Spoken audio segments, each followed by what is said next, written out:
उज्जैन के बड़नगर रोड स्थित दक्षिण विधानसभा क्षेत्र के आकाशपुरा ग्राम पंचायत में निवास करने वाले भगवान श्री कृष्ण के वरिष्ठ भक्त रतन सिंह पिता आत्माराम जी आंजना अलबेली सरकार क्षेत्र में विशेष पहचान रखते हैं। आकाशपुरा, लाना, चंदूखेड़ी, देवराखेड़ी, बामोरा, खेमासा सहित आसपास के क्षेत्रों में निवास करने वाले नागरिक बड़े प्रेम व सम्मान के साथ में जय जय श्री कृष्ण अलबेली सरकार एवं भगवान श्री कृष्ण की जय का उच्चारण करते हुए उनसे चर्चा व संवाद करते हैं। रतन सिंह आंजना अलबेली सरकार ने अपने जीवन के करीब 40 वर्ष पोस्ट ऑफिस विभाग में सेवाएं देते हुए बड़नगर रोड क्षेत्र को समर्पित किए। वहीं उन्होंने अपने परिवार को कृषि कार्य बेहतर ढंग से करना सिखाया। घर आंगन में हरियाली, पेड़ पौधे, देवस्थानों को सुंदर स्वरूप प्रदान किया। उनके निवास स्थान पर वर्ष भर विभिन्न धार्मिक कार्यक्रम विधि विधान से आयोजित होते हैं। इनमें बड़ी संख्या में आम नागरिक शामिल होते हैं।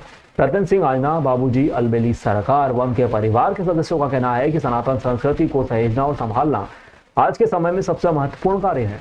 उन्होंने कहा कि यह उज्जैन अवंतिका की पावन धरती का सौभाग्य है, जहां भगवान श्री कृष्ण और सुदामा ने शिक्षा ग्रहण की तथा भगवान सदाशिव महादेव स्वयं प्रकट हुए।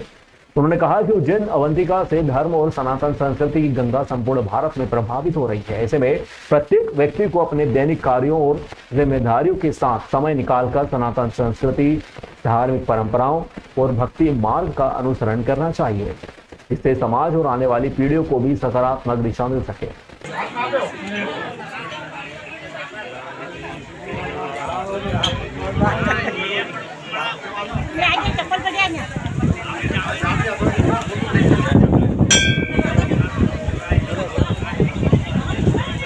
के रूप में दिखते हैं और आप तो भक्ति जगा ही रहे हैं। आपने आपके परिवार के बच्चों को सबको संस्कार दिए। क्या मानते हैं इस भक्ति को, क्या कहेंगे? भक्ति को यही मानते हैं कि हमारे बीच में संसार चलता है और ये जितने भी लोग हैं ना, ये मतलब इंसान के रूप में नहीं, समझ लो कि कहीं भगवान के रूप में उनके दर्शन हो जाए। इसलिए हम और हमारा परिवार यहाँ इस परिक्रमा करने आते हैं।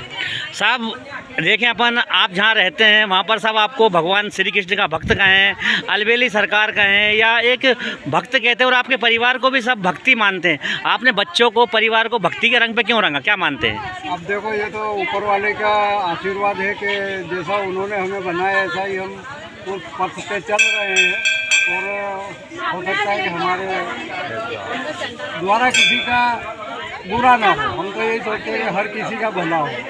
में माता पिता गुरु सर्वोपरि होते हैं। आपके पिता का हैं, दादाजी का हैं, परिवार, उनने आपको भक्ति का मार्ग बताया।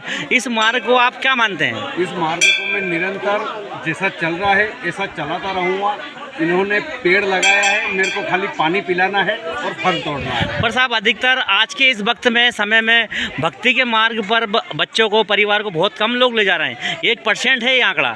आप आपके परिवार के जो पापा का हैं, दादाजी का हैं, वरिष्ठ हैं, उनको क्या कहेंगे? उनने आपको भक्ति का मार्ग बताया है। मैं तो ये कहना चाहता हूँ कि सर्वप्रथम पहले गुरु माता पिता होते हैं।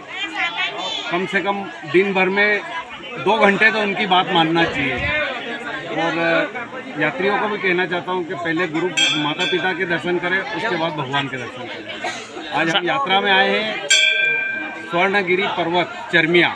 यह निरंतर 2 सालों से चल रही है और प्रभु की कृपा से हम 2 साल से निरंतर कोशिश कर रहे हैं आने की कि हम इस यात्रा में आएँ और अपना जीवन धन्य करें।